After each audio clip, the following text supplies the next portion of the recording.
बदलापूरमधील शाळेत 2 अल्पवयीन मुलींवर लैंगिक अत्याचार झाल्याप्रकरणी पोलिसांनी आरोपी अक्षय शिंदे याला अटक केली होती. मात्र पोलीस कोठडीत असताना 24 सप्टेंबर रोजी तो कथित चकमकीत ठार झाला.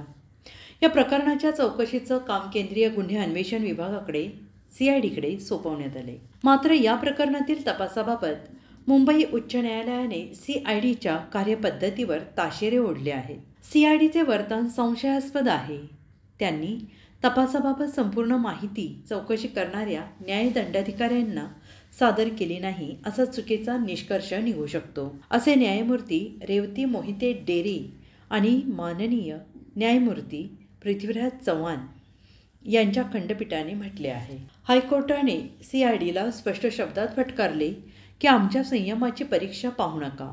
तुम्ही जाणून बुजून वैद्यकीय कागदपत्रे आणि तपासाशी संबंधित माहिती दंडाधिकाऱ्यांना देत नाही आणि या वर्तनामुळे तुम्ही स्वतःबद्दलच संशय निर्माण करत आहात. CIDच्या कारभारावर संताप व्यक्त करताना न्यायालय पुढे म्हणाले, तुमच्याकडून काय अपेक्षा होती आणि तुम्ही काय करत आहात?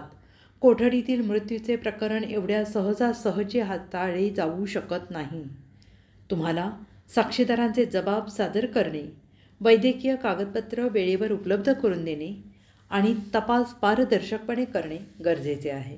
अक्षय शिंदे प्रकरणाचा तपास आणि संबंधित कागदपत्रांच्या विलंबाबाबत न्यायालयाने तीव्र नाराजी व्यक्त केली आहे. CIDने वैद्यकीय कागदपत्र आणि साक्षीदारांचे जबाब न्यायदंडाधिकाऱ्यांपुढे वेळेत सादर करणं गरजेचे असल्याचे स्पष्ट केले आहे. तपास नीट करा, अन्यथा कारवाईला सामोरं जावं लागेल, असंही न्यायालयाने चेतावलं आहे.